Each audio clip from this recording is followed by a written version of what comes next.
My fiance insisted on taking me on a ghost village adventure so I could fit in with his social circle. I knew the ghost village was strange and unpredictable, and after much difficulty, I finally got them out of the village, but my younger sister stabbed me twice and pushed me down the mountain. Wang Yan Yan, you little hick, go to hell. I cried out for help at the top of my lungs, but my fiance pretended not to see me and only comforted my younger sister. Only then did I realize that it had all been premeditated. In the end, I ran out of strength, tumbled off the cliff, and was left to bear the undeserved blame, and yet they lived happily ever after. When I opened my eyes again, I had gone back to before entering the ghost village. One, Yen Yen, which road do you think we should take? My fiancé, Huahan, spoke from behind me, and I couldn't help but suck in a sharp breath. The intense feeling of weightlessness was still keeping every nerve on edge because not long ago, I had fallen off a cliff and died. Dots of firelight twinkled in the distance on the mountaintop, while cold winds howled in gusts. In my past life, after I finally managed to save them, my sister Wang Mianmian stabbed me twice and shoved me off the cliff. Her perfectly flawless face was twisted with disgust. Wang Yanyan, you little bumpkin, what makes you think you're worthy of snatching my brother Huahan from me? Go to hell. I was the long-lost true daughter the Wang family had only recently brought back, and I had already thought she might simply not like me, but I never imagined her hatred for me would be this close to murderous. Luckily, in the confusion, I grabbed a tree branch and clung there halfway down, shouting for help. Hearing me, Huahan rushed over, but he only gave me a cold glance before holding the tearful Wang Mianmian in his arms to comfort her. Only then did I realize they were a couple. It turned out they blamed me for tearing them apart, but this marriage was arranged by the Wang and Hua families in the first place. What does it have to do with me? If they were truly in love, they could have said so outright. Why drag me down with them? But before I could say anything else, a huge rock came crashing down on me. My head went buzz. Before long, I was too exhausted to go on, lost consciousness, rolled down the mountain, and ultimately died from my injuries. As soon as the news broke, netizens flooded the comments section with remarks. I heard this woman was supposedly a Taoist priest from Qingqing Mountain. Dying in a haunted village is pretty much a fitting end for her. What Taoist priest? She was just a fraud. It's the age of science now. How can you still believe in this nonsense? Just some country bumpkins from the mountains, ignorant and clueless, deliberately courting disaster. After I died, people said I got what I deserved. Meanwhile, my younger sister took my place as the heiress and married Huahanyu, and the two of them traveled all over the place, sweet and happy together. Just thinking about it made me grind my teeth in fury. I really had it coming in my past life. It served me right for saving those two pieces of trash too. Yen Yen. Huahan's shout snapped me out of my reverie. Only then did I realize I had really been reborn to the time before entering the ghost village. We were standing at what was essentially the entrance to the village. A thick fog rolled in from the darkness with a chilling wind, making one shiver involuntarily. I said coldly, Huahan, you picked the place, so you decide, since you're determined to court death, even trying to stop you would make me the one in the wrong. In my previous life, it was here too that Huahan asked me which road to take. Drawing on years of experience, I led them along the safer path. I guided them through the poisonous fog, kept them away from venomous insects, and spared no effort in leading them out of the ghost village. And yet, even though I had clearly saved them, they still wanted to kill me. If that's how it is, then in this life, let them choose the road themselves. 3. Hearing me say that, Huahan frowned deeply. He was at a loss at that moment. Wang Mianmian spoke up decisively. Let's take the left path. The road on the right is so brightly lit, there's definitely a trap. A ghost village is supposed to be desolate, so where would any candlelight come from? Makes sense. Sister Mianmian is so clever. The others traveling with them all whistled and flattered her.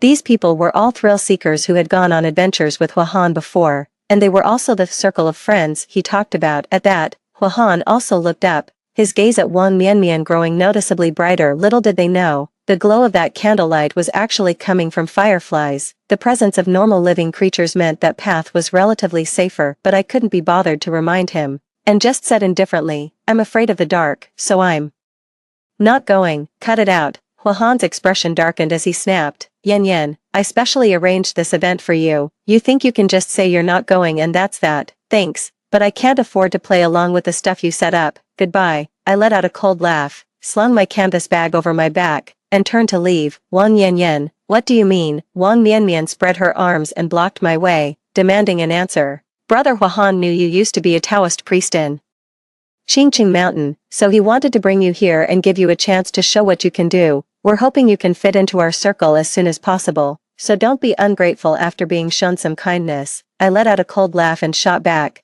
you were the ones who tricked me into coming here in the first place. I told you, even though I'm a Taoist priest, I've never liked taking risks, but none of you ever asked for my opinion. Besides, the one Huahan is trying to win over and bring into his circle is clearly you, not me. In my previous life, the Wang family finally found me after losing me when I was little. To make up for it, they hoped I would marry into the Hua family as the real daughter of the Wang family. Just like that, Huahan became my fiance. He said that to help me fit into his circle faster, he insisted on taking me along on a trip, worried I'd feel lonely. He even specially invited Wang Mianmian, the Wang family's adopted daughter and my nominal younger sister, to come with us. I thought they'd just pick some famous place and wander around for a bit, and that would be that. Who would have thought they'd bring me to this wild, wooded mountain area? Yen, all my friends like a thrill. Why not let them see what you can do? I could tell at a glance that this village was eerily sinister. It was clearly no place to be, but I figured they meant well, and it felt rude to refuse.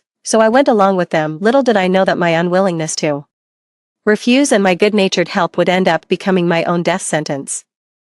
I'm not playing this kind of life or death dare. After I exposed their true colors, my fiancé and my sister's faces turned red and white. Me, Huahan, if you don't like me, you can call off the engagement. There's no need to pull this kind of. Enough, Huahan said sharply. This place is dangerous. I'm not going to leave you here by yourself. Yeah, sis, Wang Mianmian chimed in at my antics. Huahan's friends all looked displeased. A greasy little fat guy, munching on a huge chicken leg and smacking his lips, sneered. Seriously, in this day and age, a Taoist, brother Huahan, only you and Mianmian wouldn't find it embarrassing to bring him out to hang with us. Exactly, be grateful, country bumpkin. I curled the corner of my mouth and couldn't be bothered to waste any more words on them. We're just not on the same path, so I'll be going now. I gently nudged Wang Mianmian, who was blocking my way, and prepared to leave. The next second, she suddenly threw herself to the ground. I'd seen people stage accidents for compensation before, but never in front of so many people. But this group acted blind,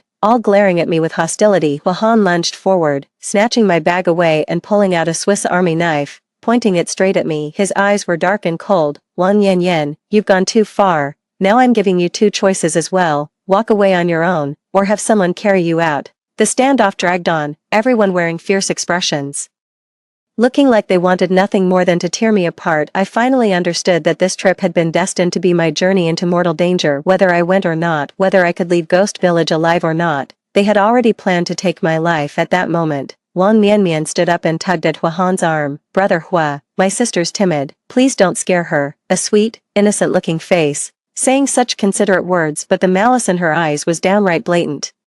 In front of her were her murderer fiancé and her sister. Behind her were their accomplices, eyeing her covetously. Looks like I'm not getting out of this. The pain from the stone that hit me in my past life was still burning through my body, but all I could do was clench my fists and force a bitter smile as I gave in. Yeah, it's just a game, then let's go together. Before I went down the mountain, my master warned me. Human hearts have always been hard to read. Be careful in everything. If I keep arguing with these wicked people now, I'm afraid I'll only end up dying sooner in this life rather than that. I might as well try to bargain with the ghost. Perhaps there's still a glimmer of hope. 3. Huahan led the way, following the path Wang Mianmian had pointed out. A thick fog surged toward us, growing darker the farther we went in. Everyone hurriedly took out their phones and turned on the lights. With a faint fragrance of flowers in the air, we stepped out of the foyer and arrived at the entrance of Ghost Village. Just as Huahan was about to go in, two figures suddenly darted out of the black mist. They were two stray cats, one black and one white, standing side by side. They kept meowing at us, and two pairs of green eyes stared straight at us from the dark, sending a chill down our spines. But before long, they started hissing and snarling at each other, launching into a vicious fight. Wang Mianmian was startled by the sudden scene. She hurriedly took 2 steps back, hid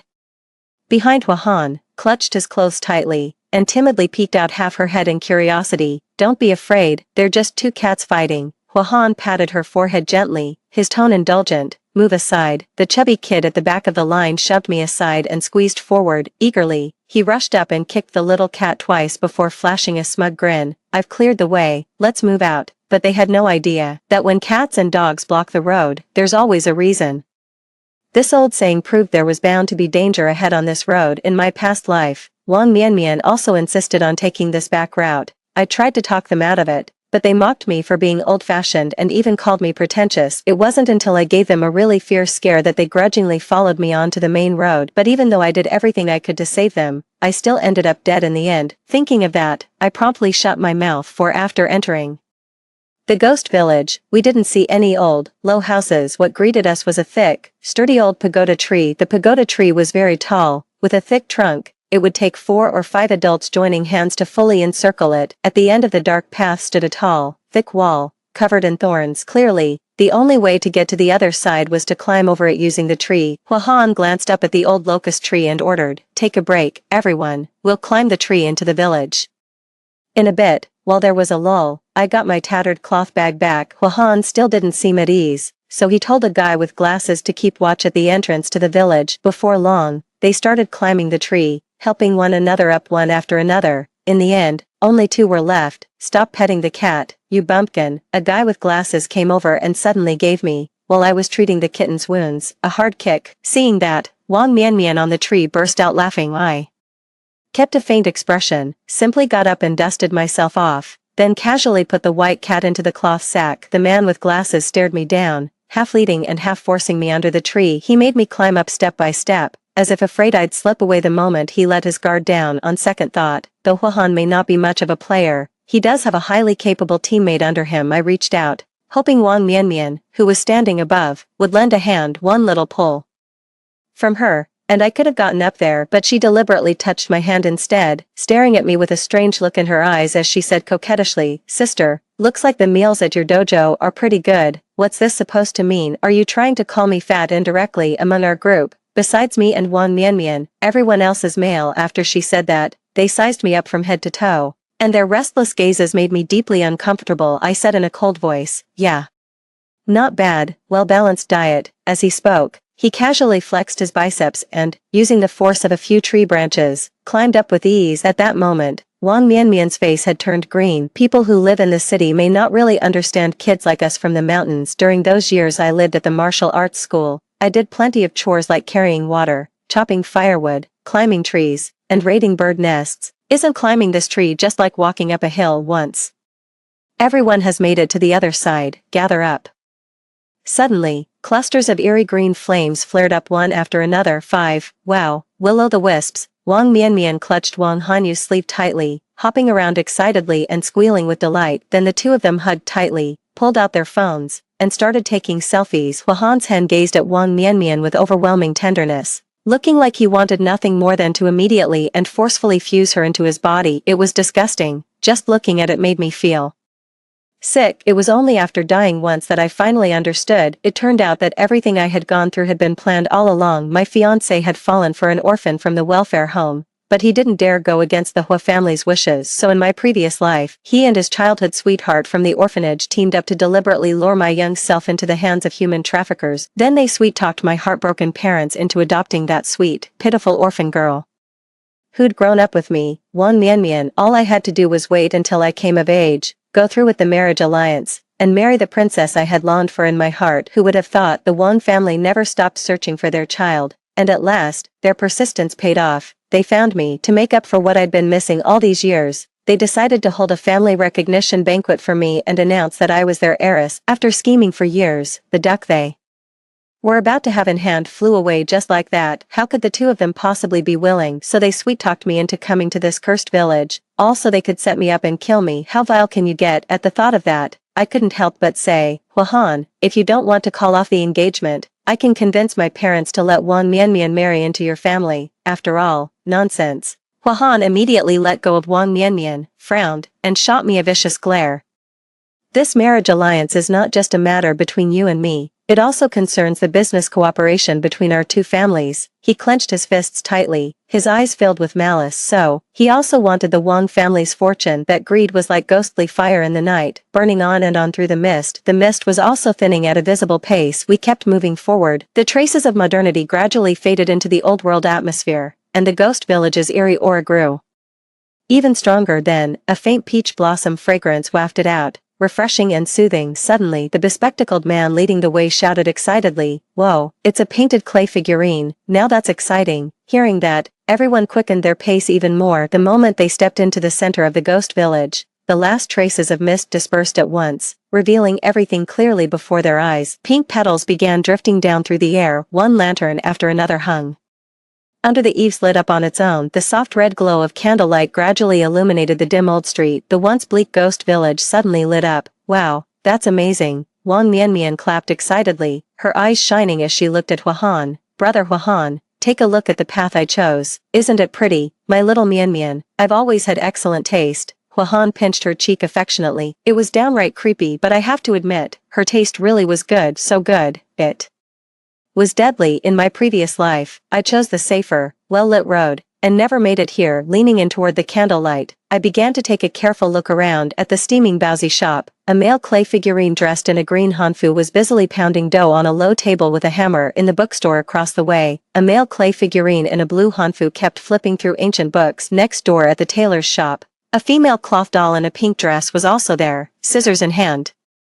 Snipping away at the fabric. They looked eerily lifelike, but their movements were stiff and mechanical, and all of them wore frozen smiles that sent a chill down your spine. Everything here was steeped in an intensely eerie atmosphere, but this bunch of fools were thrilled beyond belief, constantly flipping over and stroking the leather figurines. So smooth, it feels so real. The lecherous man in glasses teasingly hooked a finger under the seamstress's chin and leered, this leather doll really is quite pretty, shame its functions are a little lacking. Just as everyone was laughing and sighing over his misfortune, suddenly the eyes of the female leather attendant seemed to glance sideways at the man in glasses, then as if sensing something, then she suddenly looked past him and stared straight at me. It startled me so badly that goosebumps instantly broke out all over my skin, and a chill crept up my spine. I suddenly remembered what my master had said, when you come across something odd and it doesn't seem threatening, you can just pretend you didn't see it. So I pretended I was seeing things and, acting perfectly normal, followed the crowd into the steamed bun shop. But with every step I took, I couldn't shake the feeling that a few invisible eyes were watching our every move from the darkness. 6. The bun shop was steaming several trays of buns, and the rich aroma of freshly steamed buns wafted through the air. The chubby kid had already been itching to dig in and had polished off more than half the plate. Alright, let's start truth or dare here, Wang Mianmian said with a bright smile. There were 6 of us all together. So we found a long table. The chubby guy and the one with glasses took the two ends. The long-legged guy and I sat on one side, and Huan sat with Wang Mianmian. The game began. Huan took out a bottle and set it spinning on the table. The bottle spun wildly before slowly coming to a stop, with its mouth pointing at the long-legged guy. Without a second thought, he chose dare. Everyone told him to go to the bookstore and find a book. The bookstore was just across from the steamed bun shop, not far away. The risky part was that the book he needed to take wasn't on the shelf. It was the one in the mannequin's hand at the bookstore. So Longlegs made full use of his biggest advantage, bolting out to grab it first and running off just as fast, completely unaware. The strange smile on the mannequin's face deepened once again. The second round began, and the bottle started spinning again. This time, it was Wang Mianmian's turn. She said she chose truth, but all it amounted to was trying to play matchmaker between her and Huan. By the third round, it was the chubby kid's turn. His dare was to eat the next steamer full of buns. Eating wasn't hard, but forcing yourself to keep going when you couldn't was pretty awkward. And sure enough, the fourth round had already started, and he was still forcing himself to keep eating. His face was practically turning green, but I didn't have time to deal with him.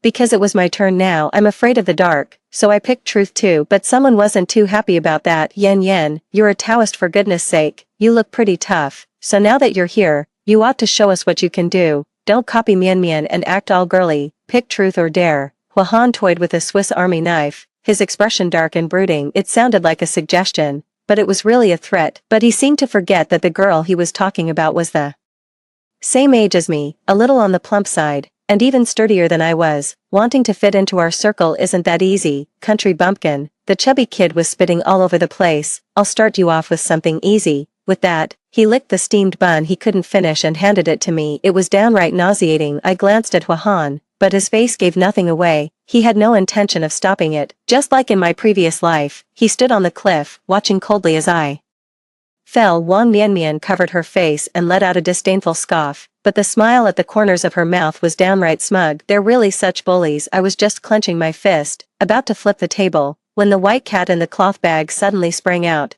meowed once, and bit the little chubby kid hard on the hand. Even the bun got bitten in half. Wang Mianmian screamed and threw herself into Huan's arms. The little chubby kid went red with rage and swore he'd skin that white cat Alive, wait, the man with glasses suddenly shouted to stop them. What was that just now? Everyone followed the direction he pointed. What had once been the meat filling in the buns was now turning into tiny black bugs that kept wriggling out, densely packed and writhing everywhere. It's corpse bugs, I shouted, quickly pushing back from the table and standing up. I pulled out a packet of white phosphorus from the cloth bag, tore it open in a flash, and scattered it around. The corpse bugs were instantly burned to death. By the time I came to my senses, the people in the steamed bun shop had already vanished. In the middle of the crisis, they were all crowding around the doorway, some clutching each other, others vomiting. Sis, since you knew they were corpse beetles, why didn't you say so earlier and let Fatty eat so much? Wang Mianmian struck first. Wang Yanyan, you're using those little tricks of yours on your own people.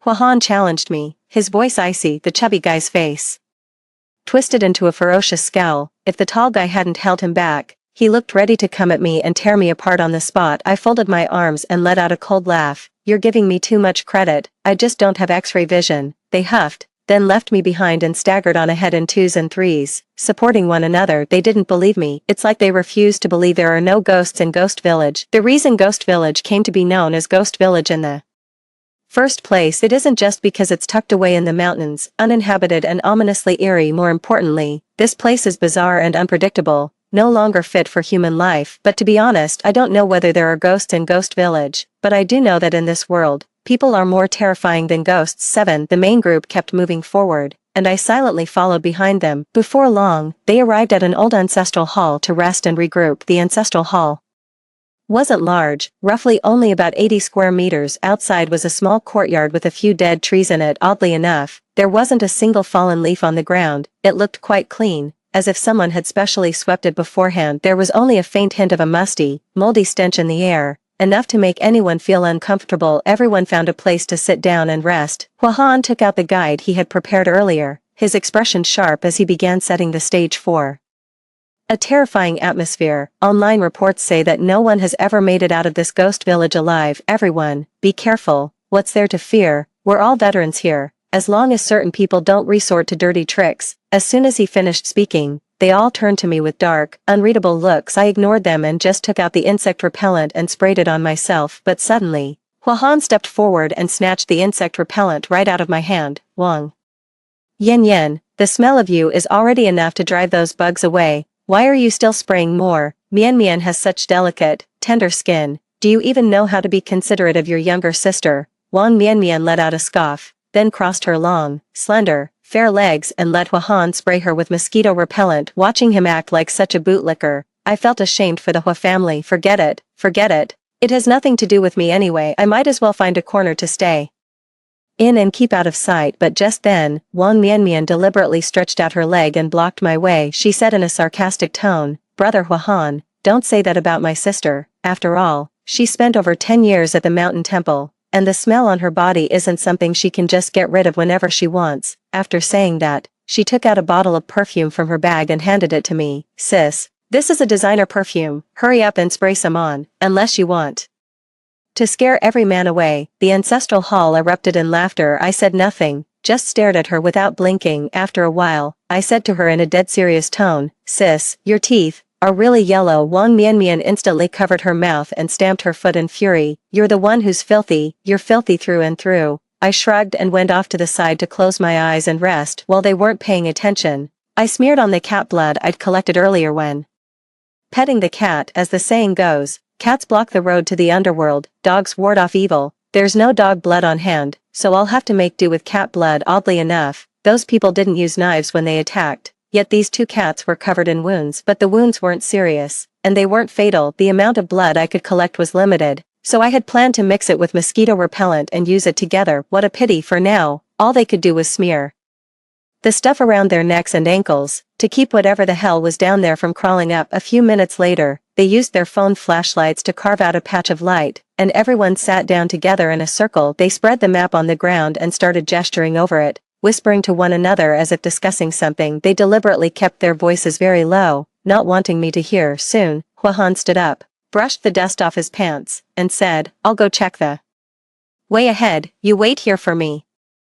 After he left, the ancestral hall fell silent. But in less than 2 minutes, he came rushing back, gasping for breath. Panicked, he said, Hurry, go, the clay figurine, it's come to life. 8. As soon as he said that, he immediately grabbed Wang Mianmian and ran outside. Seeing this, everyone grew nervous too. They quickly got up, packed their things, and followed behind them. I followed right behind, but just as I was about to step out of the courtyard gate, Huahan shoved me back hard. The next second, the main gate slammed shut, and they locked me inside the ancestral hall. No matter how hard I pulled at the door, I couldn't get it open. Through the crack in the wooden door, I caught a glimpse of Wang Hanyu's icy stare. His voice was cold and sharp. Wang Yanyan, just wait here for us to come back. Wang Mianmian chimed in smugly. Yeah, Yanyan, you're timid, you'd only slow us down, so just stay here and wait for us to come back. Wait, so they want me to just sit here and die, is that it? They were just saying how this place is so remote and desolate, worried about me being alone, and now they're cruel enough to lock me up all alone in this godforsaken place. How hypocritical. What am I supposed to do? Those skin mannequins really seem to be moving. 9. The horrifying eyes and stiff smiles of those skin mannequins involuntarily came to mind. I was instantly hit with a chill that ran straight through me,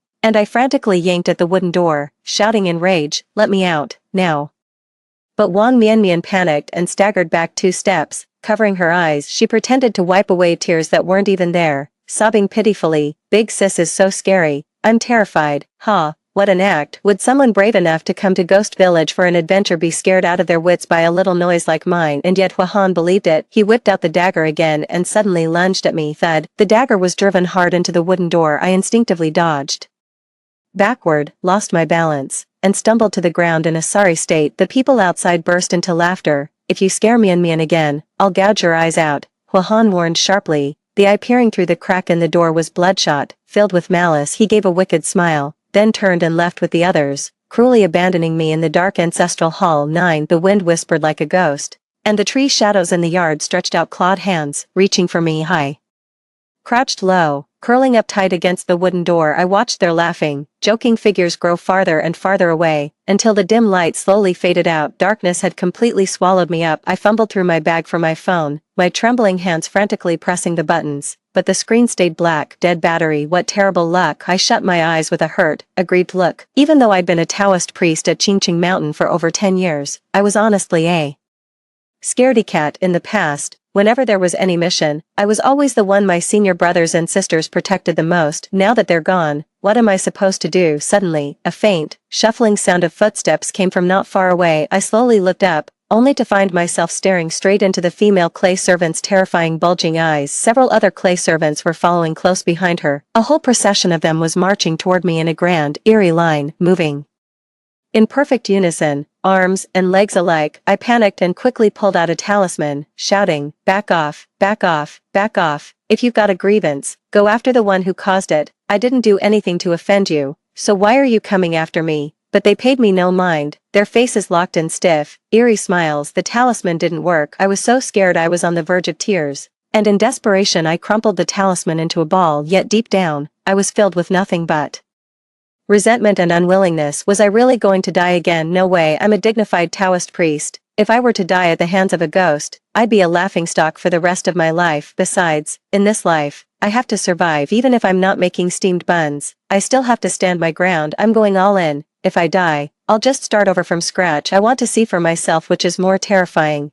the wicked or the ghosts. 10. I summoned my courage and quickly got to my feet. I sprinted toward the dead tree, sprang up, grabbed a branch, and snapped one off. Then I landed in a roll and came up in a fighting stance. The puppets instantly slammed into the dead tree and snapped it in two, then shifted formation into a circle, trapping me dead center. I was holding the branch, ready to fight them tooth and nail. Meow. A piercing cat yell rang out. The courage I'd just barely worked up vanished in an instant, cut in half by the shock. I saw the black cat strolling leisurely along the edge of the eaves, when suddenly the white cat burst out of the bushes and lunged at my feet. Before I could even react, it had already lifted its hind leg and pissed all over my pant leg. It was practically treating me like a toilet. At last, the fear and disgust made me let out an uncontrollable scream. Wang Yanyan, you're not scared to death, are you? If she's scared to death, she had it coming. How could a country bumpkin ever fit into our world? Brother Huahan, don't bring her along.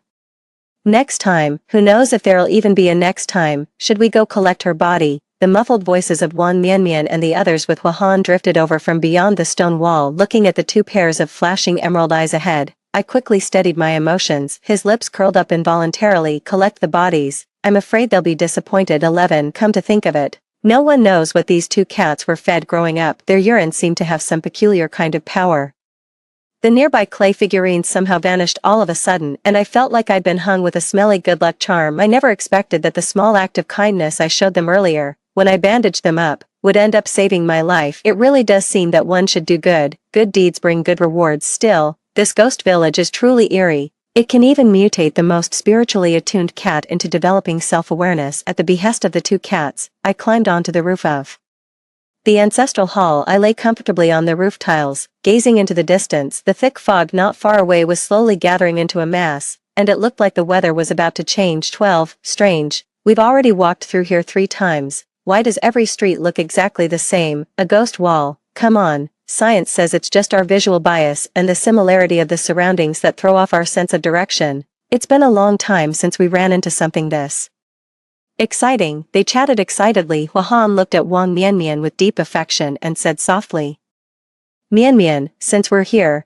let's leave after you've had your fill of fun. Great. She clapped her hands in delight, but their flirtatious mood quickly dissolved under everyone's teasing, and they moved on to another round of dares. The stakes seemed even higher than in the previous round. The little chubby guy was up first again. He had to go to the steamed bun shop, but this time he wasn't there to grab buns. He had to snatch the hammer from the green-clad clay figurine's hand. The chubby kid walked off with a spring in his step, while the others sat cross-legged at the street corner, continuing to wait. Just as everyone was getting a little impatient, the chubby kid came back. He walked mechanically with his head down, empty-handed. Wang Mianmian and the others burst out laughing, mocking his failure. The chubby little guy was no longer as irritable as before. Instead, his face was all awkward smiles, and he didn't dare argue back a single word. Of course, how could a clay figurine possibly talk back? 13 Just moments ago, as soon as the chubby little guy reached the Bowsy shop, he suddenly stopped in his tracks. Then its limbs began to twitch and contort into a grotesque pose. It then placed its own head on the low table and let the leather puppet smash it open with a hammer. Skin split, flesh burst open,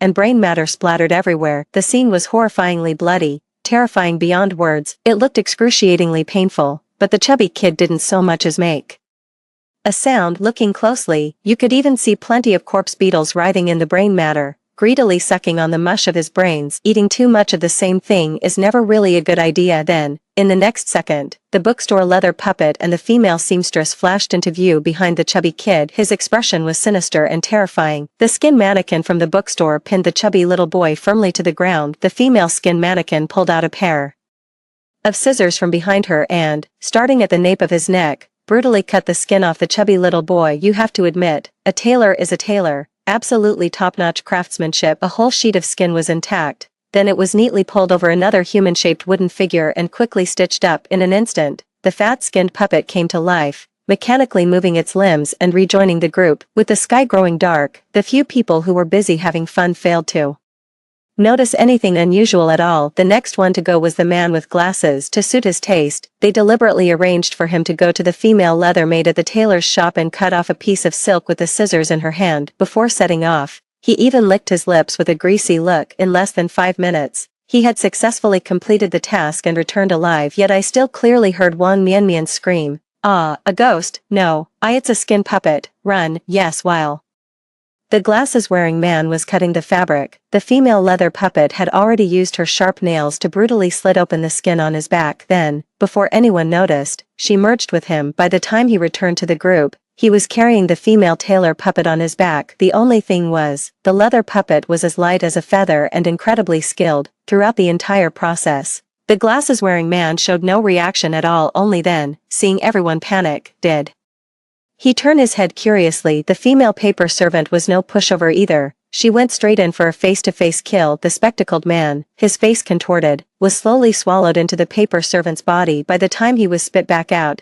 he was beyond recognition. In a way, even his death was getting what he wanted. After quite a while, Huahan's muffled voice finally came through. Mianmian was the quickest to react. Everyone, hide and hold your breath. But then, in the very next second, Huahan's usually calm voice suddenly turned panicked. Run, the clay figurine is back again, bro. It seems like no matter where we hide, they can still find us. Hurry back to the ancestral hall. Wang Yanyan is a Taoist. Go ask her for help. 14 Only then did the 4 people on the old street, panicking and at a loss, think of me, but I'm really not happy about this. In their eyes, shouldn't I have been dead already? How come I've come back to life again at a time like this? Besides, after waiting so long, I still hadn't seen a single interaction between Huahan, Wang Mianmian, and the pottery figurines. Huahan took the lead, darting here and there to avoid danger for a while before starting to run again, but they seemed to have forgotten. They'd run into a ghost wall here before long. They were spinning around in circles like headless flies. How fascinating. Luckily, Huahan had a bit of sense and immediately sensed something was off. They immediately changed course, smashed straight through the bookstore door, and ran out the back entrance instead. At last, they were back at the entrance to the ancestral hall. After escaping the ghostly maze, they spotted me at once, sitting on the rooftop and watching the show. Wang Mianmian was panting hard, one hand on her hip, sweat streaming down her face as she glared up at me and pointed furiously. Wang Yanyan, are you blind? Hurry up and come down to open the door for us. I snorted and reminded them, you locked this door from the outside. How am I supposed to open it? For a moment, embarrassment flickered across their faces, and then they fumbled around trying to unlock it. Too bad, they'd really gone at it hard back then, so how could it possibly come undone so easily now? The sound of the leather puppet's footsteps grew closer and closer. Huahan and the long-legged man were the first to drag Wang Mianmian over to the base of the wall with great effort. They lifted her up, then gave her a hard shove, tossing her straight inside. Ah, that hurts. A branch jutting out from the wall slashed a deep gash across Wang Mianmian's face, from the corner of her mouth all the way to behind her left ear. Blood kept gushing out, and her right foot was sprained too. Looks like this is going to cost a pretty penny in plastic surgery. I clicked my tongue in admiration. Wang Mianmian sat slumped on the floor, covering her face as huge tears kept spilling down one after another, glaring at me in a huff. Hearing the crying, Huahan snapped, Wang Yanyan, if you dare bully Mianmian, you're dead meat. Me, say that again once you actually get in here. Soon, a rope was tossed over the wall from outside. Huahan shouted, Mianmian, tie it to the tree, hurry. She limped to the base of the wall and snapped at me irritably, hurry up and pull. Honestly, do you have no sense at all? I let out a cold laugh and raised my voice as much as I could so everyone could hear. Yeah, you're the one with real sense, didn't even notice the tree's already fallen over. When you left me to fend for myself and locked me up in here, I was out there battling that paper servant for 300 rounds, and did any of you ever worry that I might die in here? Wang Mianmian's face turned livid, but she quickly thought of something, and a hint of relief appeared at the corners of her mouth. Good thing I'm already in. Brother Huahan, you'll have to figure something out yourselves. No one said a word, for a moment. The only sound was the low growl of the leather figure. Sorry, a voice of apology rang out from outside the wall. Wang Yanyan, I'm sorry, we shouldn't have treated you like this. It was the tall-legged man, who had been quiet and reserved the whole way. The apology came too late. I wanted to accept it, but my compassion got the better of me. I'm no saint, but I'm not made of stone either. My master once said, to recognize your mistakes and correct them is the greatest virtue. He's already apologized. If I stood by and did nothing, wouldn't that make me just like Huahan and the others? Huahan, you owe me an apology too, I said coldly. Dream on. Huahan snapped back stubbornly. It's okay, Mianmian, don't worry about us, just make sure you're safe. I have to say, he's incredibly devoted when it comes to love. He can still turn around and comfort her in a crisis like this. Got hit hard by a full-on display of couple PDA. Still, I'd really like to see whether those two actually have mutual feelings for each other. 15. Wang Yanyan, you came from Qingqing Mountain. There's got to be a way for you to buy us some time, right? After coming in, Wang Mianmian actually held a military dagger to my back and threatened me. Compared with how decisive she was in her past life, she's a lot more hesitant now. I knew she wouldn't dare make a move, because the clay figurines were real, and I was the only card they had that could keep them alive. Use insect repellent to mask the living scent. If the figurines can't detect it, they should turn away, but you'll have to find a way in before the smell disperses. Having said that, the three outside kept spraying insect repellent non-stop. Too anxious to notice, they completely missed the sly grin on the fat figurine's face. They formed a human ladder, getting ready to climb over the wall one by one. The long-legged guy was the lightest, so he went up first. He made it onto the wall and sat right on top, ready to pull up the second person. I moved closer to the wall, ready to help whenever needed. Huahan was the second one. He had planned to keep right on the first person's heels, but the fat man suddenly grabbed his arm so hard he couldn't break free. Damn fatso, are you out of your mind? Don't you know what kind of shape you're in? Huahan cursed under his breath, but the instant he saw the fat man's face, his fury twisted into sheer terror. Before he could say another word, Wang Mianmian, who was peering out through the stone window in the wall to check what was happening outside, let out a panicked scream. Ah, he's a pai yong. As soon as she said that, she took off running back into the ancestral hall. Even though she knew the pai yong wouldn't hurt her, there was nothing to be done about it. Fear of death is only human nature. Even the long-legged guy was startled. He leaped down at once, grabbed me, and dragged me into the ancestral hall. He did feel somewhat guilty toward me. Outside the courtyard wall, only Wahan was clawing at it alone, desperately. Trying to climb up on the brink of death, he shouted for help. Come pull me up, hurry, help me. That desperate tone was just like mine in my past life. Hanging by a branch on the cliff edge, desperate and helpless. People are cold and heartless. If anyone's going to help, then someone has to face the terracotta servant's terrifying smile and life-threatening menace. After seeing firsthand how terrifying the paper servants were, no one was willing to risk their life. Suddenly, Wang Mianmian pointed at me, a malicious glint in her eyes. Sister, you go. We've been running for so long that we're exhausted, and you've just been resting here the whole time. The long-legged man thought for a moment and said, no matter what, he is your fiance. I leaned against the pillar and let out a cold laugh. Take a break. Why don't you try being locked up in here with the doll too? And who would leave his fiancé behind and run off with some other woman? Now you know how to pass the buck. I'm afraid Wang Mianmian is probably the one he loves most in Huahan's heart, isn't she? Then I turned sideways and kept pouring oil on the fire. Little sister, your brother Huahan is so good to you. How can you just leave him all alone? Wang Mianmian was so anxious she practically jumped out of her skin. Why, you can't just talk nonsense. We only have a sibling-like bond. Me, you ungrateful wretch. For your sake, Huahan was willing to sell me to human traffickers. And you call that just sibling affection? How could you, exposed by me? Wang Mianmian looked utterly terrified, but soon enough, things were back to normal. Keep talking nonsense, and I'll rip your mouth apart. After saying that, she lunged at me with a knife, and I dodged to the side. I suddenly slapped a medicated plaster onto her face. Worry about your own mouth first. The jaw-dropping bombshell made the long-legged man's eyes widen in disbelief. He kicked the knife out of Wang Mianmian's hand, as sweat kept pouring down from nerves. The smell of the insect repellent grew fainter and fainter. Seeing the other skin puppets closing in again, the long-legged man abruptly shoved her out. Mianmian, go on. Huahan is always the nicest to you. But at the crucial moment, Wang Mianmian suddenly went weak in the knees and kept backing away. No, I'm not going. Whoever wants to go can go. I'm not going. After saying that, she flopped onto the ground and started acting spoiled and unreasonable. Look, how could a hypocrite possibly have a tender, affectionate heart? In the end, when disaster strikes, everyone looks out for themselves. On Huahan's side, no one ever came to rescue him. While the clay figurines that had turned back behind him were getting closer and closer, the urging voice climbed over his deep fear. Trembling,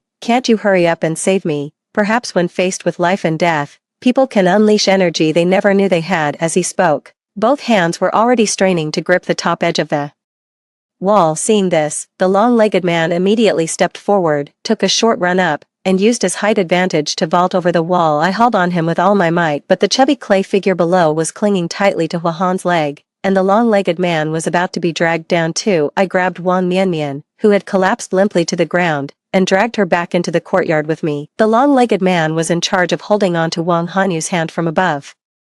Wang Mianmian was down below, holding on to the long-legged guy's clothes, while I wrapped my arms around Wang Mianmian's waist. 1, 2, 3, the long-legged guy called out the count, and everyone strained together. Though we were all supposed to be pulling together, Wang Mianmian's hand was only loosely gripping the long-legged guy's clothes, and he was just pretending to put in effort with his facial expression. It looked like he was putting in all his effort, but he wasn't actually using any strength at all. I wrapped my arms tightly around Wang Mianmian's waist and shoved back hard without hesitation. The next second, Wang Mianmian's feigned strength instantly collapsed, and we both fell backward hard. The tall guy nearly got shoved out by the momentum too. Frowning, he turned around and snarled, "You fake green tea bitch, if you don't want to pull, then don't. Don't go around hurting people." Wang Mianmian, who had always been well protected, couldn't take the scolding. She covered her face and broke down in tears, then ran back to the ancestral hall in a panic. "Why are you all bullying me? What does it have to do with me whether he lives or dies?" Oh, so she's finally let her true feelings spill out by now. Even a blind person could see through her selfish, fake nature hiding beneath that angelic face. Huahan couldn't help but feel a little disappointed. Mianmian. Just then, the few leather-clad servants were about to catch him. In an instant, the long-legged man seemed to unleash some incredible burst of strength and yanked him in. Successfully, we helped Wang Hanyu and quickly made our way back to the ancestral hall. Fortunately, The leather-clad servants couldn't jump in. They could only keep roaring at the doorway now. The locked wooden door acted like a safety barrier, turning the ancestral hall into a secure room. Of course, I won't tell them. Even if the door is open, they still won't come in. And it was all thanks to those 2 little kittens they kicked and injured. At last, they were saved, and everyone let out a long sigh of relief. But before one wave had fully subsided, another was already rising. 16. There were claw-like scratches on Juan's back and the right side of his body, and it looked like quite a bit of flesh had been torn away. The torn wounds were all a bloody, mangled mess. The long-legged man's face darkened as he said in a low voice, "Call the police now." The long-legged guy finally realized something was off and decided to call the police. Supporting the weakened Wang Hanyu, he said to me, "Go. Find somewhere with a good signal and call the police." I shook my head, held up my phone with its black screen, and replied coolly, "My phone's dead." The long-legged man paused, then turned and shouted at the stunned Wang Mianmian again, "What are you standing there for? Call the police, now." But she seemed too frightened to react, standing frozen in place, only covering her face and sobbing, furious beyond words. The long-legged man hurled the injured, weakened Huan straight at her and pulled out his phone to look for a signal. When Wang Mianmian saw Huan, she reacted as if she'd seen a ghost and sprang away. She let the man crash to the ground. The wound tore open at once, blood pouring out uncontrollably. He rolled around on the floor in agony, but when he heard Wang Mianmian's muffled sobs, he still endured the pain and tried to comfort her. "Mianmian, don't cry, I'm fine." His voice was weak and hoarse, barely above a whisper. Ah, such a hopeless little simp's devotion, wasted on the wrong person in the end. Just then, the long-legged guy trotted back, excitedly announcing, "I've called the police. I'm sure we'll be rescued soon." "Sure, but will it really be that fast?" This ghost village was a remote place Huan had carefully hand-picked online, shrouded in mist. Back then, it took us a full 2 days to stumble our way in here by sheer luck. Even though I did manage to leave the ghost village in my past life, it took the rescue team a long time to find them, and my body as well. And during the time we were waiting for rescue, Huan's wound seemed to be poisoned. It slowly rotted and then spread to his face and eventually throughout his whole body. Gradually, he began to grow afraid and kept asking us, "I still look okay, right? I'm fine, aren't I?" After a day had passed, the roar from the skin puppet at the door suddenly fell silent. At last, the rescue team arrived wearing gas masks. They showed up much sooner than I expected. From what they said, it seemed they found us by tracking the long-legged man's phone. The rescue team fitted each of us with gas masks. Looking at Huan, whose body was rotting away, the medic said sternly, "He's badly injured right now and shouldn't be moved. I need to do some basic wound cleaning immediately." "Who here is closest to him? Talk to him and distract him a little." Just then, Huan's voice came out hoarse and rough as he called, "Mianmian, where are you?" Long legs and I looked straight at Wang Mianmian, but she only hid behind the rescue team, her whimpering and sniffling coming muffled from inside the gas mask. "No, I'm not here. I'm not going." The tall guy pointed at her and yelled, "You ungrateful ingrate. Huan always treats you so well, and now when it matters most, you can't even spare him a few minutes to talk. If you hadn't insisted on coming to this crappy place to play some dare game, would we have ended up like this?" Usually, Huan would never bear to say a harsh word to her, but now even the tall guy was shouting and cursing at her. Wang Mianmian broke down in tears, and under everyone's gaze, she had no choice but to steel herself and slowly step forward. But after only 2 steps, the moment she saw Huan's rotting flesh, she started retching uncontrollably. "Take me away now. I can't stay here anymore. Hurry up and get me out of here." At that moment, Huan finally closed his eyes in disappointment. 17. The medical staff began cleaning and debriding his wound. Even after the anesthetic, the alcohol stung so badly because the wound was so large that it still made him writhe uncontrollably. It was so suffocating, you could feel it through the air. "Huan, in my last life, I saved all of you, only to be killed by your own hands, and now, your body is rotting away, racked with unbearable pain. The one you risked your life to protect has abandoned you too. Is this really what you wanted?" The rescue team held his hand and comforted him. "Hang in there, it'll be over soon." To keep him encouraged, the rescue team took turns chatting with him. "Hey handsome, are you married?" "Not yet, but I will be soon." "Is that crying little girl just now your fiance?" She's beautiful, isn't she? I'm going to have lots of kids with her in the future." As he looked ahead to the future, Huan, his face battered and bruised, slowly flashed a big grin. "Rescue team, then we wish you two a lifetime of happiness in advance." After a bit of chatting, the minor debridement procedure was over in no time. At last, the 4 of us were rescued, and we got into the rescue team's vehicle and set off for home. Looking at the sealed-off ghost village, Tears gradually blurred my vision in this life. I made it 18 by the time Juan's dad and mom were on their way to the hospital. The rescue team had already filled them in on everything that had happened. They hurried to the operating room door before they even had a chance to ask about the surgery inside. Wang Mianmian rushed over and threw herself into their arms, crying her eyes out. Mom, Dad, I thought I'd never see you again. It was all because my sister insisted on going to that cursed village and got us into this mess. I was just about to explain when I saw Mrs. Wang angrily shoved Wang Mianmian away and slapped her hard across the face. Enough. Do you really think I'm blind? Ever since Yan Yan came back, you've been picking on her every chance you get, and now you're trying to pin this on her. If my daughter hadn't been so lucky, you'd have killed her again. Wang Mianmian, is this how you repay us for raising you? You're cruel and malicious. From this moment on, you have nothing to do with the Wang family. Given that we've watched you grow up, we won't hold you accountable. Now get out of here. I never want to see you again. Wang Mianmian was stunned, but seeing how resolute Dad Wang and Mom Wang were, she shot me a resentful glare, then finally ran off wiping away her tears. I never expected my own birth parents to treat her this way. They seemed a little different from what I had imagined. Huahan's parents were overseas. As soon as they heard the news, they boarded a plane back and asked my parents to look after him for the time being. Fortunately, Huahan's surgery went very smoothly, and their hearts finally eased. It's just that he'll have to spend the rest of his life in a sterile room, but it didn't matter. They're loaded. The Hua family can afford to keep him after settling him in. Dad Wang and Mom Wang, worried that the horrifying experience in Ghost Village might leave some lasting psychological scars on me, so they went with me to see a therapist and took me traveling everywhere. Not long after, thanks to my outstanding performance, I inherited the company and became the new president of the One Group. As soon as the succession meeting ended, I took a detour to the hospital's sterile room. Inside, Huahan was wrapped head to toe in bandages, looking exactly like a moving mummy in my previous life. The powerful CEO everyone admired is now as miserable as a stray dog. You really brought this on yourself. Even after seeing me arrive, his eyes were still full of hatred. We picked up the phones hanging on the glass and connected them to each other, and in the next instant, a fist came crashing down hard against the glass. Wang Yan, this is all your fault. Why didn't you insist on taking us out of Ghost Village another way this time? I laughed. And then what? After I got you out, so you could kill me again. His eyes flickered, and he said guiltily, how could I possibly kill you? I was only joking with you, can't you tell? I curled my lips in a sarcastic smile. Oh, really? I'm just kidding too. How was I supposed to know Wang Mianmian would mess you up this badly? But I heard she might be pregnant and is asking Uncle Hua for money, saying it's yours. Did you know that? He froze for a moment, repeating over and over under his breath, pregnant, mine, as he spoke.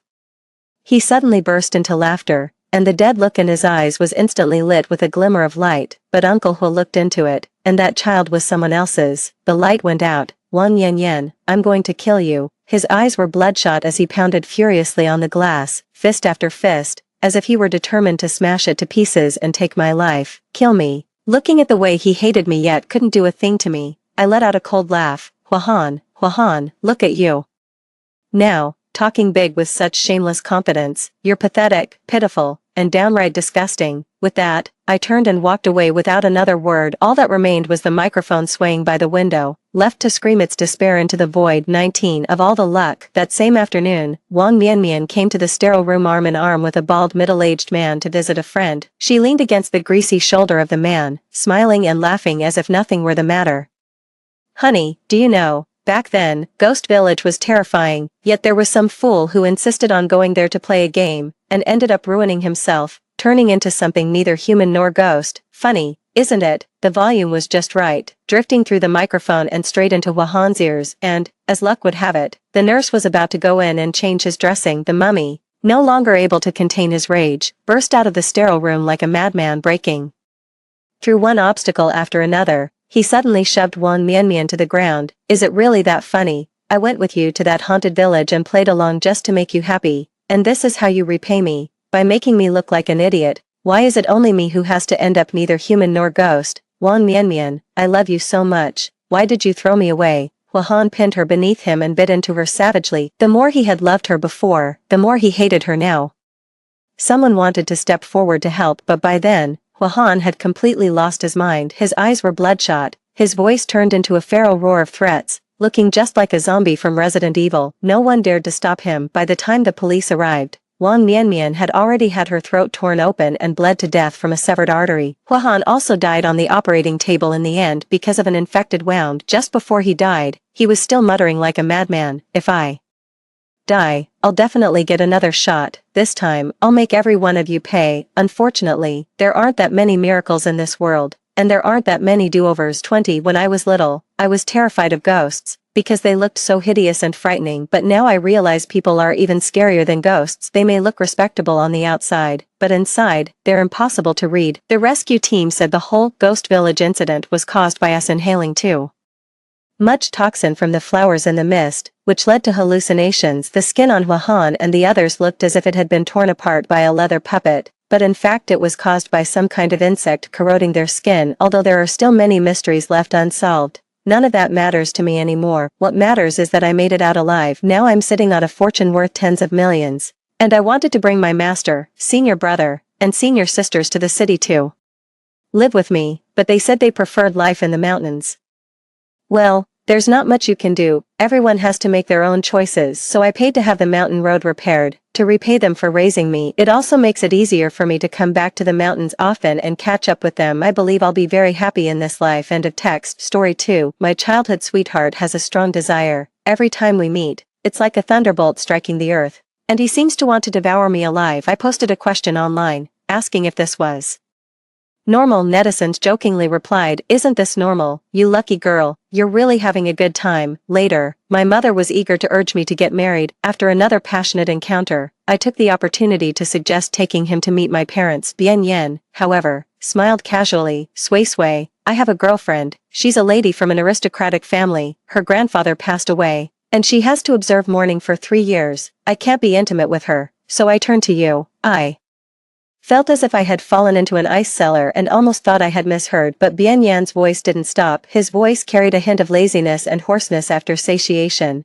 "But why do you suddenly want to meet the parents? Didn't you say you'd never get married in this lifetime? That's why I chose you to fill this gap. We've known each other since we were kids, so we can make do for 3 years. Fortunately, my girlfriend's mourning period finally ends tomorrow. I've finally seen the light at the end of the tunnel. I won't need you to accompany me anymore." His tone was cheerful, without the slightest bit of guilt towards me. My heart was cut like a knife. I clenched my hands tightly, my nails digging into my flesh, and the skin turned pale from the prick, but I didn't feel the pain. I looked at him like a lost soul and asked, "Why didn't you tell me? Why didn't you tell me you had a girlfriend?" "Because there was no need. Anyway, we're just casual lovers making do for 3 years, Bian Yan said indifferently, then came to ruffle my hair and said understandingly, "Don't worry, Sway, I know you hate mistresses the most in your life. I would never let you be one." "Yes, I hate mistresses the most in my life. A mistress destroyed my family. When I was 10, the woman my father was having an affair with was discovered, and there was no peace at home ever since. My parents would argue hysterically every day, using the most vicious words to curse each other, treating each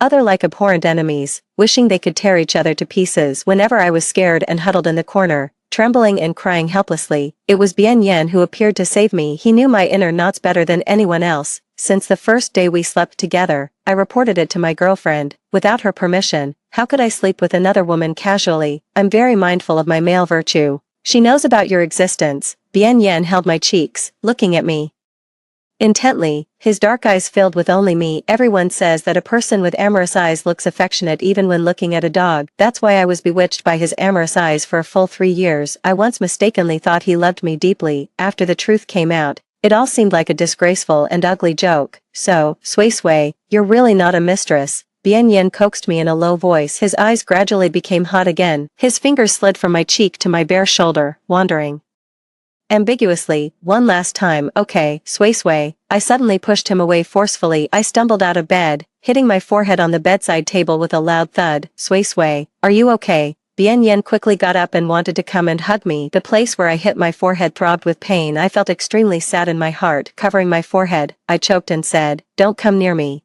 Bian Yan really didn't come closer. He sat there shirtless, with his lean and broad upper body exposed, looking at me with a somewhat puzzled and annoyed frown. I got up from the ground, put on my coat haphazardly, and left the room. I returned home in a daze. Pushing open the door, my mother sat on the sofa like a perfect wax figure, her beautiful face full of indifference. The look she gave me was also devoid of any warmth. "Didn't you say you'd bring your boyfriend to meet me? Where is he?" I fell silent recently. My mother had been pressing me hard to get married over the years. She and my father had been torturing each other relentlessly. The only thing that kept her going was the determination to prevent the company from falling into the hands of that outsider woman and her illegitimate children. Even though I had already established myself firmly in the company with my own abilities, she still wasn't at ease and wanted me to have a strategic marriage. I used to be glad that the person I liked was Bien Yin, because the Shen and Bien families were well matched, and there would be no obstacles to our marriage until this morning, when I was pushed to the limit. I told her that I already had a boyfriend and would bring him to meet her in the evening. My mother didn't say much, just nodded coldly, and now I was back alone. The answer was obvious. I said calmly, "There's no boyfriend anymore." She wasn't surprised and didn't ask any more questions. Instead, she handed me a stack of documents.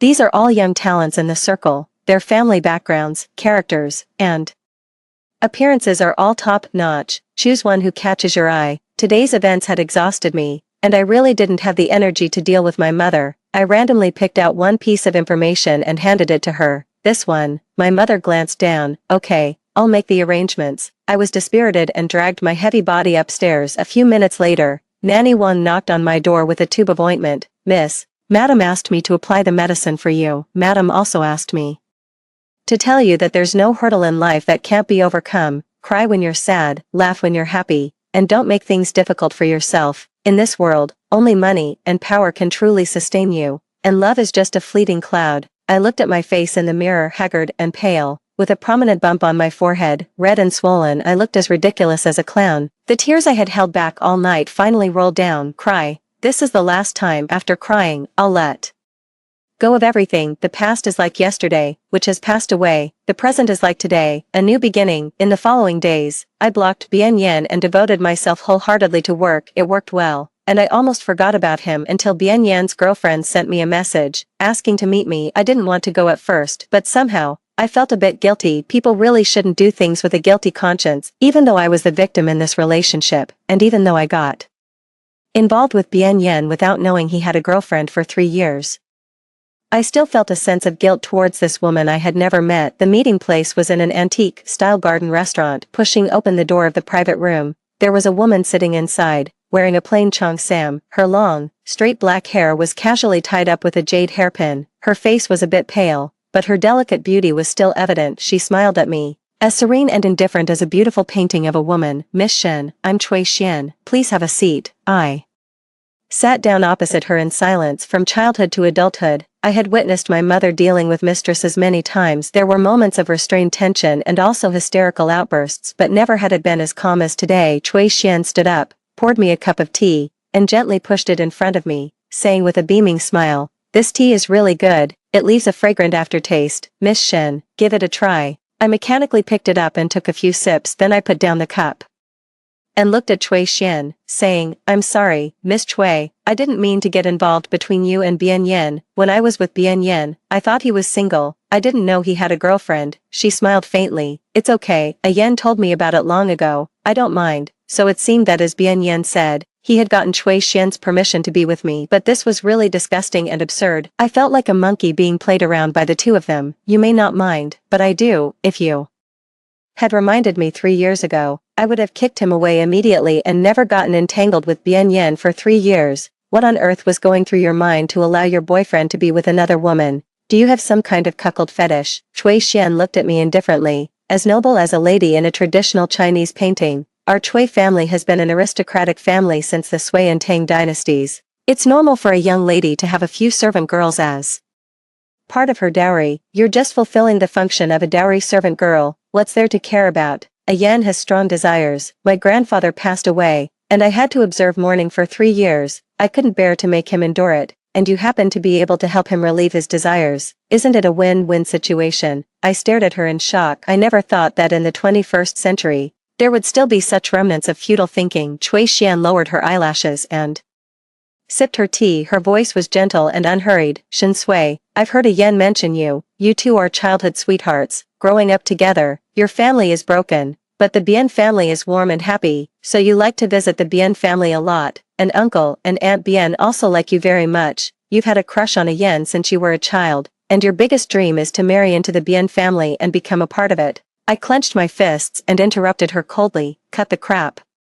What exactly do you want to say? She smiled, pinched her handkerchief, and coughed lightly. Miss Shin, let's make a deal. I have a heart condition, and my health isn't very good. I hope you can continue to have a physical relationship with a yen to help him relieve his desires. In return, the Chui family will step in to undermine your father, deal with your father's illegitimate children, and hand over the Shin family's business to you. How about it? I stood up abruptly and cursed. Are you crazy? With that, I turned around and left, but I hadn't taken 2 steps when my legs went weak, and I almost fell to the ground. Then, a tingling itch that gnawed at my heart surged from the depths of my body. It felt like my whole body was on fire. I quickly turned my head, looked at Cui Xian, and gritted my teeth, saying, "You actually drugged the tea." Cui Xian still looked as calm as ever. "Don't worry, Miss Shin. I used a secret imperial recipe passed down in the Cui family. It won't harm your body. There's no need to worry too much." I was so angry that I almost exploded. I didn't want to entangle with this crazy woman in front of me any longer and tried to pull myself together to open the door, but the door was locked from the outside. No matter how hard I turned the handle, it wouldn't open. I tried my best to suppress the surging heat in my body. "Crazy woman, open the door." Cui Xian remained unmoved,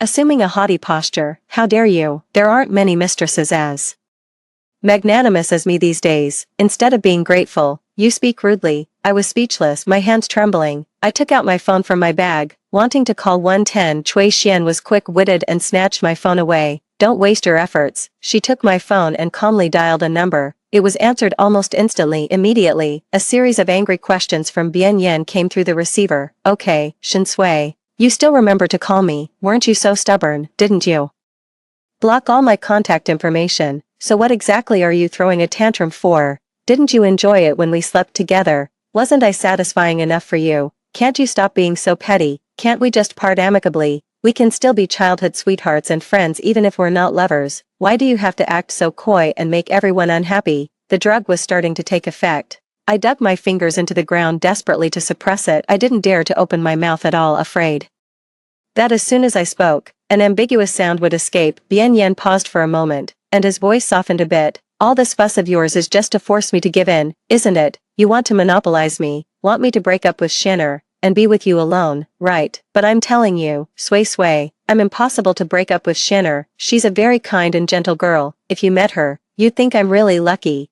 This sudden confession cracked the mask of calmness that Cui Xian had always maintained. Her eyes filled with tears, and her fair cheeks blushed, looking shy and touched. Sui, be good, okay? Stop making trouble, huh?" Bian Yen suddenly lowered his voice, using what he thought was his charming bubble voice. "Trying to seduce me? As long as you're good, I promise you, I'll reserve my next life for you. If you don't believe me, I'll accompany you to the temple tomorrow, and we'll swear in front of the Buddha." I felt so disgusted that I almost vomited up my last night's dinner. People can't even empathize with their past selves. For example, at this moment, I really couldn't understand why I had liked this kind of man before. I was really subdued now. A hint of jealousy flashed in Cui Xian's eyes, and she couldn't help but say softly, "A Yen, it's me." Bian Yen was taken aback, and his voice became gentle and doting. "Shanner, you're being naughty again. Why are you holding Sui's phone? Are you two together?" Cui Xian glanced at me. At this time, I was in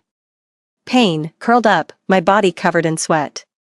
Twisting like a twist, she withdrew her gaze and said in a coquettish voice, "Miss Shin is in some trouble. She's been drugged with aphrodisiac. A Yen, can you help her? We're at Suiyuan. I remember your dinner appointment is also at Suiyuan today, right? Come over now. You should be able to get here in 5 minutes. We'll wait for you here." Bian Yen became excited instantly, and his tone seemed hurt and pained. "Shanner, since the day your mourning period ended, Sui and I have already ended.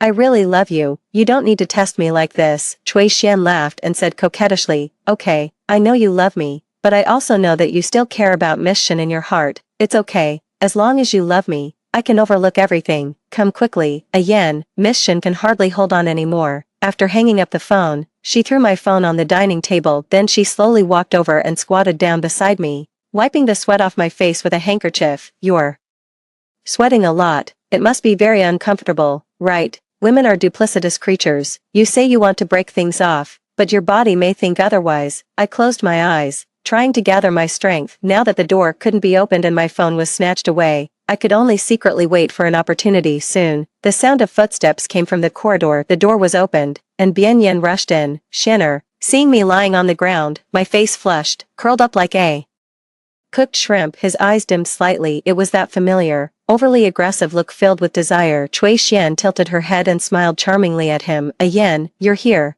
Bian Yen looked touched. Shanner, to have a wife like you, what more could a man ask for? He quickly walked to her side, cupped her face with both hands, and leaned down to kiss her passionately. The two of them kissed ecstatically, oblivious to their surroundings. This was the moment I suddenly leaped up from the ground like a wild buffalo. I burst out with super, strong impact and rushed out of the door. As I ran, I shouted frantically, help, murder, fire, someone is abducting a woman, damn Sui Yuan. It was as desolate as a haunted house. With all that commotion, not even a single waiter could be seen. I huffed and puffed as I ran in front. Bian Yen leisurely chased after me like teasing a caged little animal. His tone was frivolous and teasing. Sui, be careful when you run, if you really get hurt, I'll be. I was going crazy with discomfort. It was hot, so hot that I couldn't bear it. Unconsciously, I tore open my collar. Turning around the long corridor, I finally saw the gate of Sui Yuan. Instantly, I felt the dawn of hope. With an inhuman willpower, I started to accelerate and sprinted forward like crazy, but I still couldn't escape. Just when I was only one step away from the gate, Bian Yen caught up in big strides, clamped my shoulders with both hands, and pressed me hard against the wall. He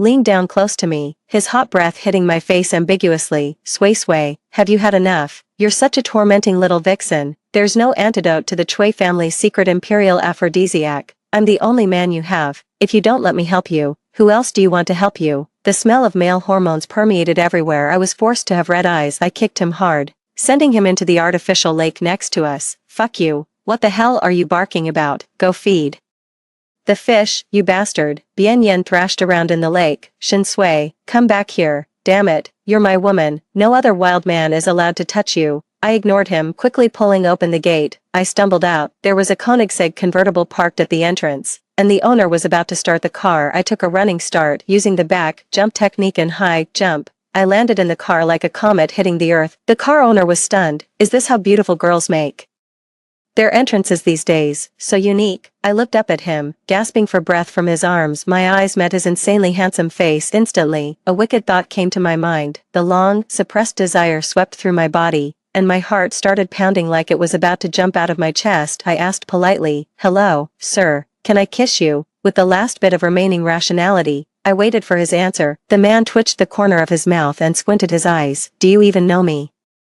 And you want to kiss me? I was honest, don't know. But I'll know you after the kiss. I couldn't hold back anymore. I climbed onto his shoulder like a water snake and touched his lips, exhaling like an orchid. His lips were very kissable, soft, cool, and comfortable. This kiss was like a timely rain, temporarily alleviating some of the raging fire burning in my body. The man's beautiful face seemed to be blushing as if it was about to catch fire. For a moment, it was hard to tell whether it was him or me who was drugged. I gently caressed his Adam's apple and collarbone, planning to go further. In that crucial split second, I saw my reflection in the man's pitch black pupils. My eyes were blood red, my face full of a flirtatious look, my forehead covered in fine beads of sweat, my clothes disheveled, my chest revealing a glimpse of skin, and my hair as messy as a ghost. Ugly. It was really ugly. That feeling was like you met your ex-boyfriend at the street corner when you were unkempt, without makeup, and wearing a big, flowered Northeast-style jacket. It was so embarrassing. I felt like I was drenched with a basin of ice-cold water. I instantly calmed down and gritted my teeth, saying word by word, sir, please, take me to the hospital. To avoid continuing to harm innocent men, I picked up his phone and smashed it hard on my head. The moment the blood gushed out, I fainted. When I woke up again, I was lying in the hospital. The strange tingling heat in my body had completely subsided. It was like after a high fever. After the fever subsided, only some soreness was left in my body. I wanted to prop myself up and get out of bed, but a sharp pain came from my head. I couldn't help but hiss. The man who was sleeping beside me, laying like a zombie, bounced up. Seeing that I woke up, he carefully helped me lie back down and tucked the quilt in for me, acting like a male nanny. You're awake. Don't move around. It was the owner of the Koenigsegg. I took a closer look and was almost mesmerized. The man's facial features were so exquisitely beautiful that he seemed to have stepped out of a comic. Even with his hair tousled like a bird's nest, it didn't affect his good looks. There was an unruly flamboyance between his eyebrows and eyes. His figure was also excellent, with broad shoulders and a narrow waist, and he seemed to be at least 188 meters tall, probably because I stared at him for a while. He asked lazily, am I good looking? I was honest. Yes, you are. He laughed, put his hands in his pockets, and raised his eyebrows. do you really not know me? I said. A flash of inspiration went through my mind, and I understood what he meant. Yes, I do. You're the honorable owner of the Koenigsegg, and you're my savior. He looked at me, half angry and half amused. You don't know me at all. He walked over to the side, picked up the kettle, and poured me a glass of water. My eyes were involuntarily attracted to his hands again. They were fair, slender, with well-defined joints, and the prominent veins on the back of his hands were clearly visible. I couldn't help but swallow. Damn it. Did the doctor not completely detoxify me? Why do I feel like I'm getting hot all over again? As the man handed me the water cup, he said, the doctor said you have a mild concussion and need to be hospitalized for observation for 1 day. You can be discharged tomorrow. Thank you, kind-hearted person. I have a name. It's Huang Shang. What? Emperor. Long live the emperor. 10,000 years.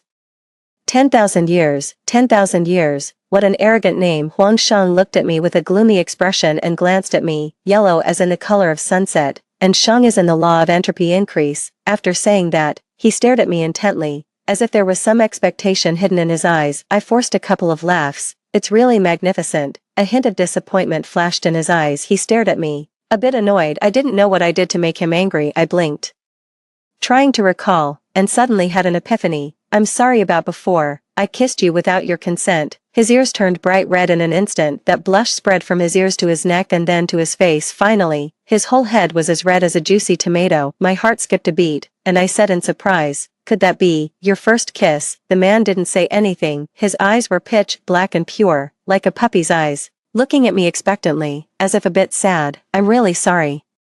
Please don't be angry with me, if you really can't get over it. I originally wanted to say that if he really couldn't get over it, I would let him kiss me back, but when my eyes met the man's watery eyes, I felt that this was too presumptuous, so I closed my eyes, took a deep breath. Just think of it as being bitten by a dog. He pursed his lips, the blush on his face faded instantly, and he looked at me expressionlessly. He seemed even angrier. He turned around and faced away from me, saying coldly, go to sleep, I'll stay with you. It's better to have someone take care of you when you're in the hospital. I said cautiously, if you have something to do, you can actually leave. He got so angry that he turned back around and said coolly, kicking me out, using me and then turning your back on me. Is this how you treat your savior? I obediently closed my eyes. I felt a bit relieved in my heart. Fortunately, he didn't ask me what exactly happened. Otherwise, how could I answer? The next day, after being discharged from the hospital, Huang Shan took me to my doorstep. I sincerely asked him to leave his bank card number, saying that I would transfer the money for his losses in the past 2 days to him. He looked indifferent. No need, consider it as doing a good deed every day. With that, he stepped on the gas pedal and drove away. After being missing for a night, my mother didn't react much.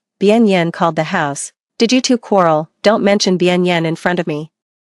From now on, I'm at odds with him. My mother wasn't interested in asking why and changed the topic. I've arranged the blind date. Next week, old Master Huang will be having his 80th birthday. Everyone in the circle will be invited to the birthday party. You can meet then. Soon, the day of the birthday banquet arrived. The Huang family's old mansion was also a Jiangnan-style garden, with pavilions, terraces, and towers scattered in a disorderly yet harmonious way. Every step presented a picturesque scene. It was much bigger than Suiyuan. My mother and I were wearing high-end custom-made gowns. Just as we walked into the banquet hall, we ran into my father, arm in arm with a charming and glamorous woman. She looked unfamiliar. He must have changed his new female companion again. My mother looked indifferent. That old lecher is such an embarrassment. My father heard it with his sharp ears, and the two started arguing again. It was really the same old show that had been going on for over a decade. I took a deep breath, exhaled the pent-up anger in my chest, and turned around to slip away. As a result, I met Bian Yan, holding Cui Xian's hand, walking towards me. What bad luck. I turned around to leave, but Bian Yan quickly caught up and grabbed my arm. Sui, where are you running, little thing?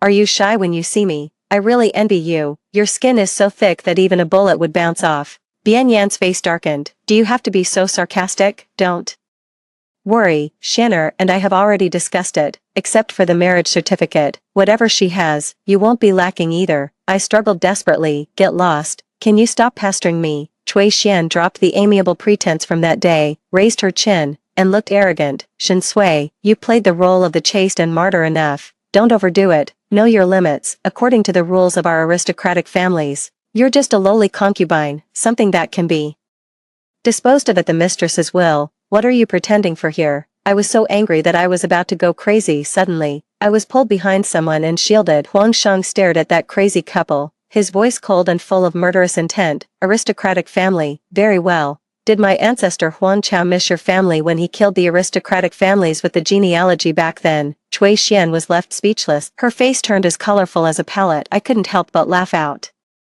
loud. Finally, there was someone who could deal with this feudal-minded crazy woman. Cui Xian, this person, talked about the aristocratic family and the mistress all the time, as if she had escaped from a mental hospital. Huang Chao had killed over 100 aristocratic families with the genealogy back then. He was the nemesis of people like Cui Xian who were obsessed with the aristocratic family. Bian Yan glared at Huang Shang. Huang Shang, what the hell do you mean? I'm talking to my childhood.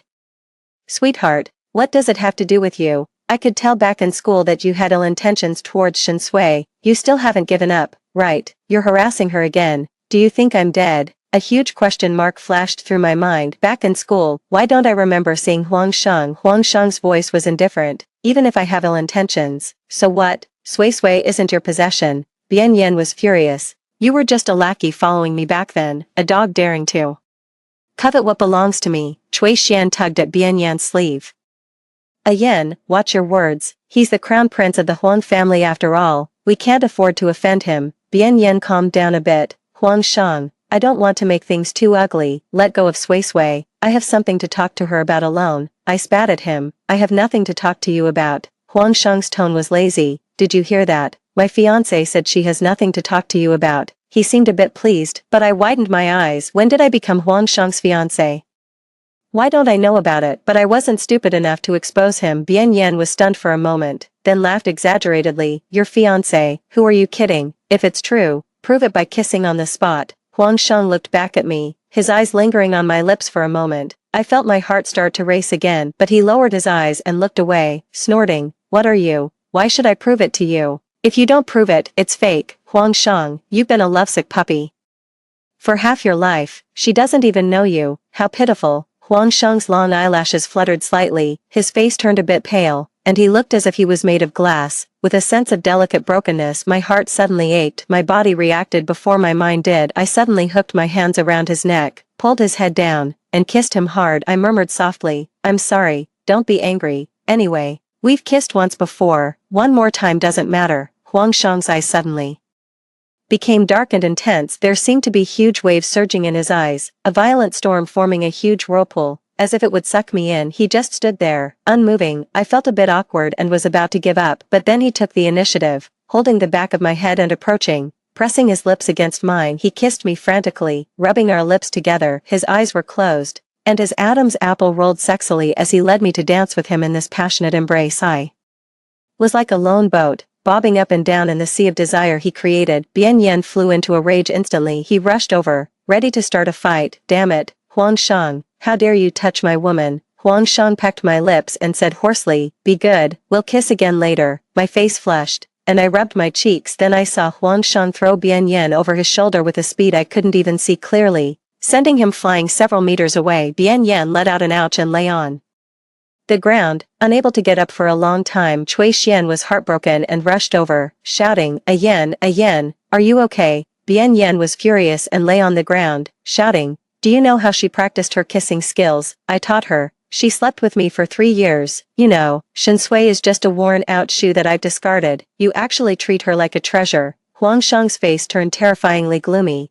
He clenched his fists and was about to rush up, but I was faster than him. I rushed to Bian Yan like a cannonball. I attacked him with both hands and feet, raining punches and kicks, scratching and clawing like using the 9-in white bone claw. You damn scumbag. You lied to my feelings. You damn scumbag. Your mouth is full of crap. You should be recycled at the garbage dump. You damn scumbag. Why didn't God strike you with lightning? At this moment, in the cloudless sky, there was a sudden boom. A huge thunderclap. A bolt of lightning crackled down from the sky. It precisely hit Bian Yan. Bian Yan was instantly turned into a black figure, and his hair stood up like a hedgehog. There was also a faint smell of cooked meat in the air. Bian Yan rolled his eyes and fainted. His life or death was unknown. The commotion we made in the yard quickly alerted the Huang family and my mother. The two families looked at me and Huang Shang, holding hands, with beaming smiles. Look at these two kids. They're already holding hands. It seems the blind date was very satisfactory for both sides. I reacted instantly and looked at Huang Shang, "So the person my mom arranged for the blind date is you," he said irritably. "Auntie told me that I was the one you personally selected from dozens of profiles, didn't you know?" Feeling guilty, I shrank my head and said in a small voice, I was in a bad mood that day and chose randomly without even looking at who it was. Suddenly, I remembered another thing. "Is your family really descendants of Huang Chao?" "No.